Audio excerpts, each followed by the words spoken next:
بچوں کو نظم کے عنوان تک لے جانے کے لیے اور ان کی کتابیں کھلوانے سے پہلے آپ ایک موضوع تمہید اٹھائیں گے، نظم کے عنوان کا اعلان کریں گے اور پھر کتابیں کھلوائیں گے۔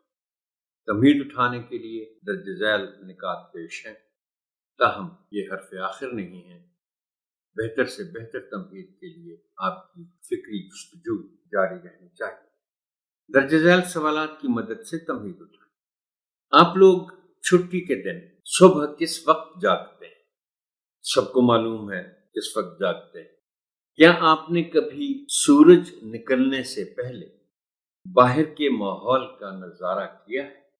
عام طور پر بہت کم ایسا ہوتا ہے کہ بچے سورج نکلنے سے پہلے باہر جا کے ماحول کا نظارہ کریں، اور آپ بھی ان کے جوابات میں شریک ہو کر یہ بات کہہ سکتے ہیں کہ بچے جب اسکول جاتے ہیں تو وہ صبح صبح اٹھ کر اتنے مصروف ہوتے ہیں اسکول کی تیاری میں کہ باہر جا کر کون دیکھتا ہے، اس کے پاس وقت ہوتا ہے، اور اگر چھٹی کا دن ہو تو پھر وہ کیوں جلدی جاگیں گے۔ لہٰذا ایسا ہوتا نہیں ہے، ہوتا ہے تو بہت شاذ و نادر کہ کوئی بچہ، کم از کم بچے صبح صبح باہر جا کے ماحول کا نظارہ کریں۔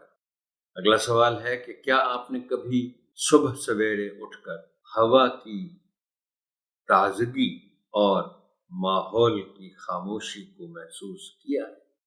بچے امیجن ہی کریں گے، تصور ہی کریں گے عام طور پر اس کا، اور آپ جب یہ سوال بچوں سے پوچھیں گے تو وہ تصور میں ہی سوچیں گے کہ یہ ہوا کی تازگی صبح صبح کیسی ہوگی اور ماحول کی خاموشی کیسی ہوگی۔ پھر آپ پوچھیں گے کہ کیا آپ نے کبھی صبح صبح اٹھ کر پرندوں کی چہچہاہٹ سنی ہے؟ ویسے تو یہ چہچہاہٹ کمروں تک بھی آ رہی ہوتی ہے، لیکن خاص طور پر یہ چہچہاہٹ سننے کے لیے گھر کے صحن میں یا ٹیرس میں جانا یہ عام طور پر ہوتا نہیں۔ اس کا جو بھی جواب آئے، اور عام طور پر شاید یہی امکان ہے کہ بچے کہیں گے کہ نہیں، ہم تو نہیں سنی، آوازیں سنی۔ آخری سوال ہے کہ کیا آپ نے کبھی یہ خواہش کی ہے کہ صبح سویرے کی سیر کو معمول بنا لیا جائے؟ یہ دیکھنے کی بات ہے کہ بچے اس کا جواب کیا دیتے ہیں۔ خواہش کی حد تک تو شاید وہ کہیں کہ ہاں، ہم نے سوچا تو کئی بار ہے کہ صبح صبح اٹھا جائے اور سیر کو جایا جائے۔